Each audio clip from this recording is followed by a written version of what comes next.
name is Chase Johnson. I'm from Denver, Colorado, and we have used C3 Group several times on some of our large loss commercials and our higher end residential for their appraisal services and their public adjusting services. Their knowledge of the market, of the ever-changing regulations, and their ability to create a very thorough estimate from an understanding of construction and the management of the project.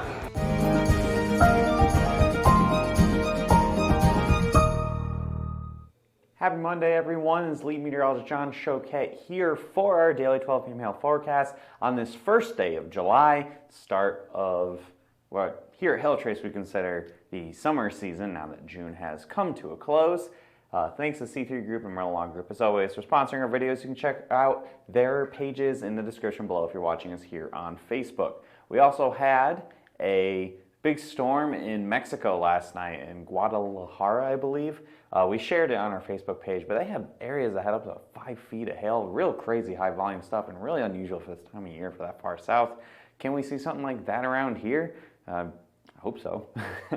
So anyway, if you need some help getting set up with the website, you're having any issues on the app, we are here to help you guys. You can set up a training, give us a call, and we will gladly get that all set up for you guys so that way you are not kind of lost when you're using our updated software. This is your forecast for today's first day of July. I have two areas we're looking at for hail. First of which is in the big old state of Montana. Looks like a lot of Montana is going to be at risk for hail today. Fortunately, there's not a lot of people in Montana.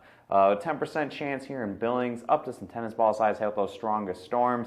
So if something actually can hit Billings, we could see some big hail. And then there's other towns scattered about in Montana, all of which could see upwards of tennis ball size hail. Further to the south, there is an outside chance we could see some storms on the Front Range today. Probably only up to $50 size hail though.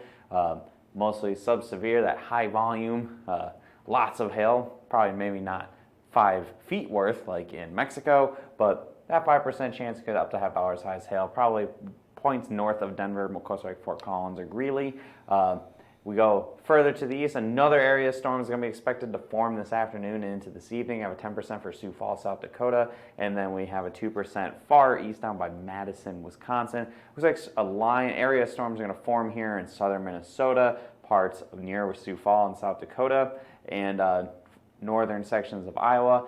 Start off, have some hail, and then turn into a line of storms by the evening and weekend. So that initial development could see up to some 2-inch hail possible. So we look at that future radar, you can see all the storms that are going to form across sections off to the west, off into Montana. I know it's at the edge of the screen there. And then when it repeats, we can see all the storms forming in southern Minnesota. Again, the initial start, you'll have some storms with that big hail. Then after that, it's going to turn into a little more line of storms. And then you go a little further south, you see that activity possible across sections of the northern Front Range. Again, areas like Fort Collins, Greeley, maybe not so much Denver itself with big time hail producing storms, but hey, you know, I know a lot of people in the Denver area especially are kind of sitting and waiting. We haven't had a big high profile storm yet this year, so you could see anything. I'm sure it'll be a welcome sight across Colorado.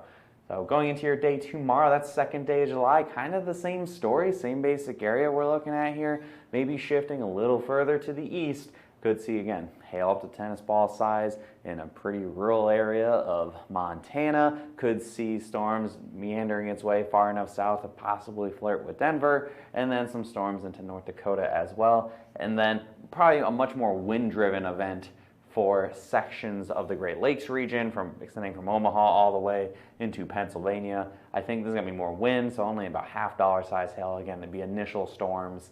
If they can have enough strength to really get going, we could see, again, hail up to $50 size. But for the most part, I think the majority of the hail is going to be focused up in the northern high plains and parts of Montana.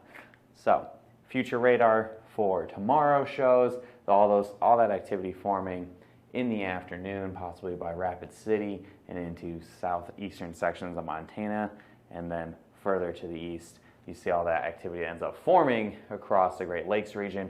Again, any initial isolated development, you could see some hail, but again, it's looking more likely to have a higher wind threat going into your day tomorrow. That's all I got for you guys. I'm not going to go into the 4th of July holiday today. I'll talk about that tomorrow. We'll see if there will be Mother Nature is going to have any fireworks or if it'll be pretty quiet for the 4th.